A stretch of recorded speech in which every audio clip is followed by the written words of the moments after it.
Minneapolis, so if you're looking for it, you might want to go there. Jim will be speaking to us for 7 to 9 minutes. The title of his speech this morning, Difficult Situation.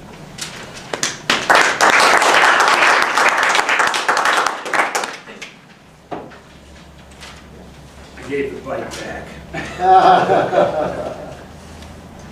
It was the summer of 1776. There were 6-month enlistments in the Continental Army. They received no pay. They had no training. They really had no uniforms. There were massive defections. One struggling, highly criticized leader. They were trapped in New York.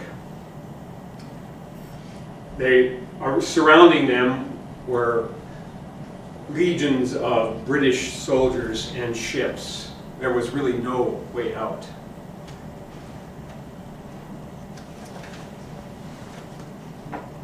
This book, 1776, describes the circumstances.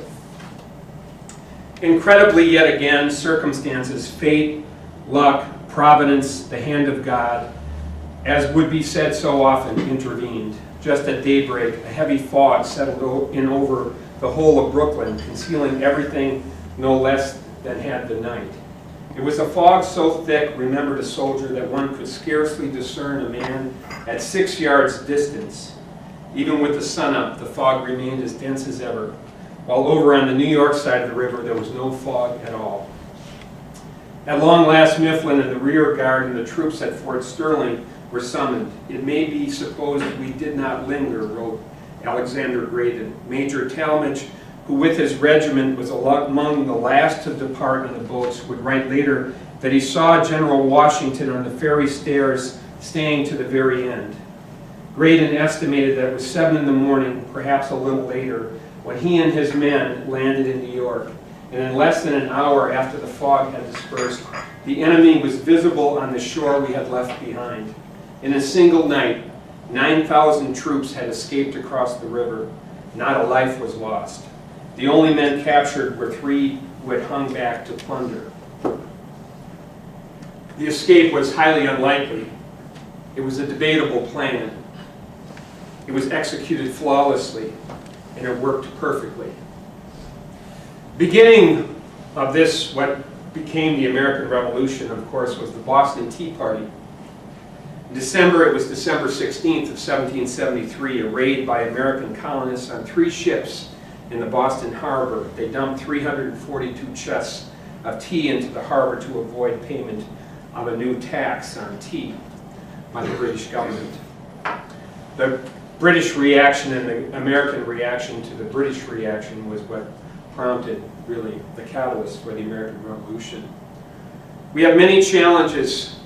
We had many challenges then. We have many challenges today. The economic challenges. When the new administration took over, there was more than 7% unemployment. Just last week, 6 million new applications for unemployment benefits. The market has crashed 6,000 points. The banks shudder. General Motors, once the greatest and largest car company in the world, is preparing its bankruptcy petition. AIG, the largest insurer in the world, is on the brink of failure. Millions of Americans are out of their homes. Ronald Reagan, probably the greatest president ever,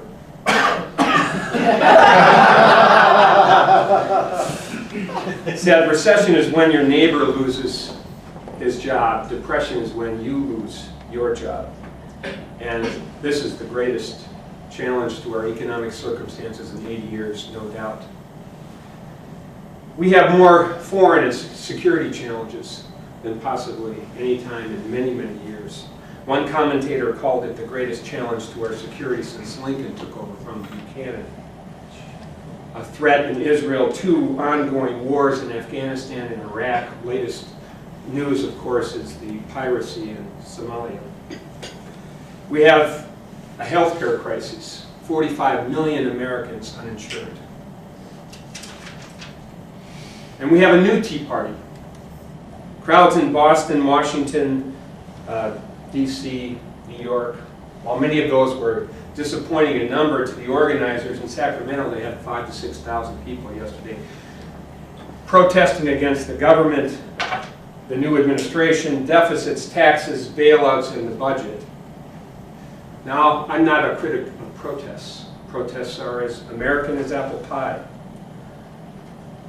We take it to an extreme, however, when people like Rush Limbaugh say that he hopes the new president will fail. Because that failure will be our failure. I took a trip. I've done a lot of canoeing in my life, and I've taken 2 whitewater canoe trips. One with my best friend from high school, the captain of the football team, the track team, Mr. All-American. His name was Bob Teese. Bob had never been canoeing before. We did a 2-hour trip down the Wolf River in northern Wisconsin in the whitewater. I also took a trip that was a 6-day, what could have been a disastrous trip up in northern Ontario. We were flown in, my brother Fred and I. He had never been in a canoe before in his life. Couldn't swim. We were dumped in this incredibly treacherous water. Really, not to our knowledge, that where we were going to be dumped, but 6 days later we were going to be picked up 30 miles later down the river. So we had to get there. Bob didn't listen to a single thing I said. When I said right, he went left. When I said turn, he went straight. We smashed that canoe directly into the most enormous rock on the Wolf River. We carried the canoe the last half mile of what would have been a 2 or 3 mile trip. You could fold the canoe from end to end and side to side. It was completely destroyed. On the other hand, Fred, my brother-in-law, though we were in water where you could have gone any number of a myriad of ways, when I said right, he went right. When I said left, he went left. We worked together, and we somehow traversed this very dangerous water and ended up 6 days later right where we needed to be an hour early. One, we survived and thrived. The other one, we failed. What's the difference between the Tea Parties? Well, the Boston Tea Party was a united people against what they regarded as a foreign force, a foreign invader. Our new Tea Party is us against us. It's our government, it's our people against our government, protesting our government. And there's nothing wrong with protest, as I said earlier. But when we say, I hope the president fails, we're saying, I hope we fail.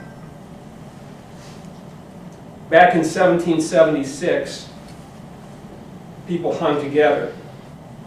And in fact, it was Patrick Henry who said for the very first time in 1776, in our country anyway, the quote is sometimes traced back earlier in time, but in 1776 he said, "United we stand, divided we fall." And now, fellow Toastmasters, as much as ever, that is true. Mr. Toastmaster.